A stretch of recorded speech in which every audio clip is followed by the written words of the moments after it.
Sorry?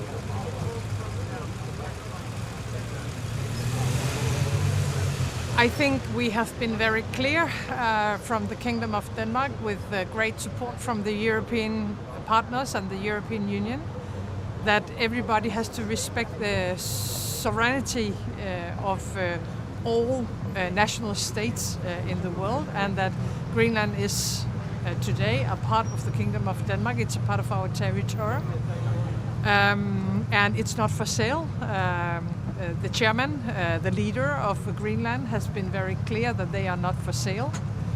I totally agree with the Americans that the High North, that the Arctic region is becoming more and more important when we're talking about defense and security and deterrence. And it is possible to find a way to ensure stronger footprints in Greenland. They are already there, and they can have more possibilities. And at the same time, we are willing to scale up from the Kingdom of Denmark. And I think NATO is the same. So if this is about securing our part of the world, we can find a way forward. Why is Europe going into panic mode since Trump is in office, and why is there a defense summit now? I don't think we should panic, but I think we are in a hurry. And I think we have been in a hurry for 3 years, but now we really have to scale up and to speed up because Russia and Putin is not only threatening Ukraine, but all of us. And we have to be able to defend ourselves. So we really need to get the production lines to work faster. We need to ensure that Ukraine will win this war. And we need to cooperate and to work much closer on especially defense and deterrence. Right, because what would you say are the main challenges for the European defense industry at the moment, and how would a potential bigger defense spending goal than 2%, how should it be financed? I think the biggest difficulty is that we are working too slow in Europe, unfortunately. Productions line are not being scaled up.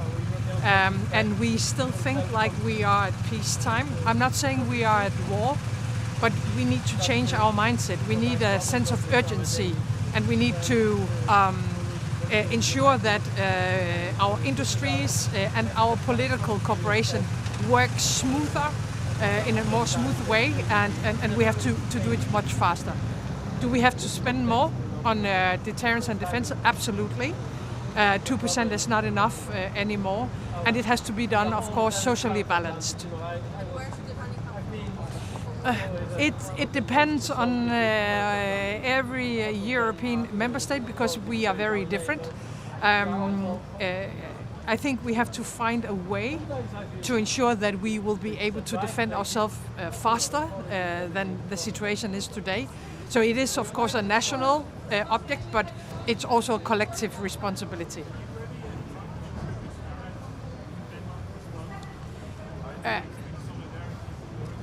Yes, of course I do. I mean, there are many reasons why we are one European Union, and one of the reasons for that is that we are willing to help each other and to stick together. And I will never support the idea of fighting allies, but of course if US puts tough tariffs on Europe, we need a collective and robust response. Thank you. Of course we will. And my idea about Ukraine is the same as it has been now for 3 years, that they have to win this war. And if we allow Russia to win the war, I'm sorry to say it directly to all of you, he will continue and they will continue. And maybe we will even give them a better situation than today, because if we end this war now with some kind of a frozen conflict, a ceasefire, it will give Russia the possibility to return to Russia, to mobilize more funds, people, and maybe to attack another country in Europe.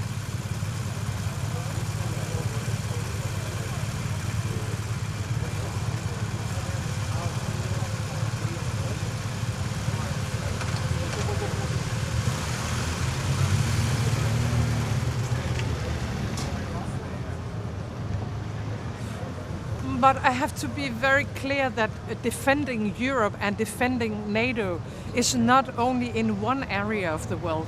So we have to be present on the eastern flank. We have to protect Ukraine because they are fighting for the rest of us.